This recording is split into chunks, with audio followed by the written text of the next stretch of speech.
California has been collecting the personal information of gun owners and acting as the middleman and shelling out that same information out to gun violence researchers for a couple of years now. Officially. Sometimes they even publish that personal information to the world at large. We're talking names, addresses, and phone numbers of anyone who has bought guns, parts, or ammo in the grand old state of California. Understandably, some of those gun owners have been upset that they no longer have a right to privacy just because they choose to exercise another right. But now, unfortunately for them, a California appeals court has ruled that the state can continue doxing gun owners in the name of research.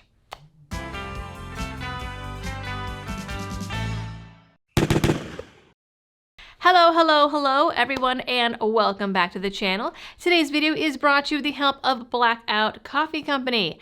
The time change and colder weather always gets me, even unfortunately down here in the south, and so I've been doubling up on the coffee in the morning, and I just got in a huge box from them, and I don't even want to think about how fast I'm going to go through it. The nice thing is that I know that my morning coffees are also helping out a company with great values who supports the Second Amendment and creators like myself. So to check them out yourself and help the channel, go to blackoutcoffee.com/libertydoll.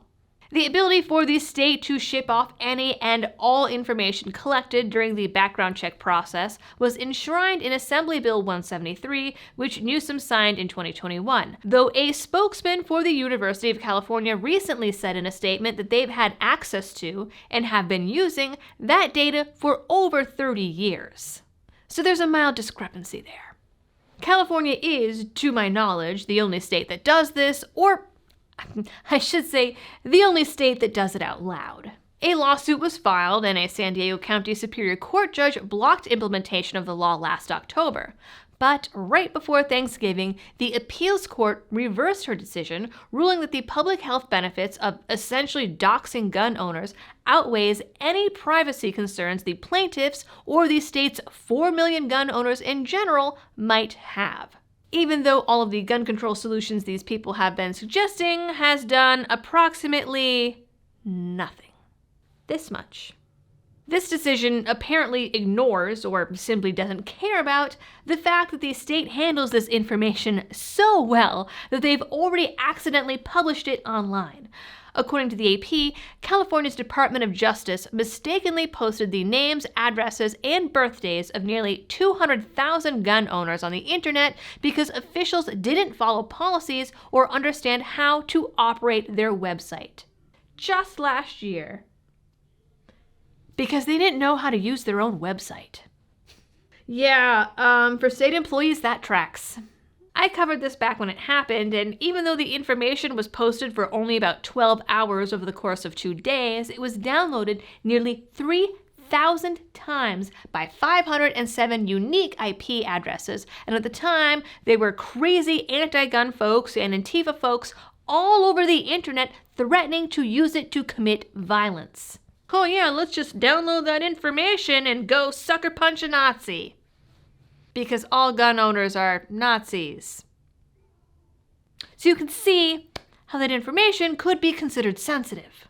The accidental leak of some 200,000 names and addresses of people who had applied for concealed carry permits in the state happened mere days after the Bruen decision. The list included domestic violence victims who had restraining orders, judges, law enforcement, and regular everyday people. Officials at the time said that they thought they were posting anonymous data to serve the public interest and to inform the media.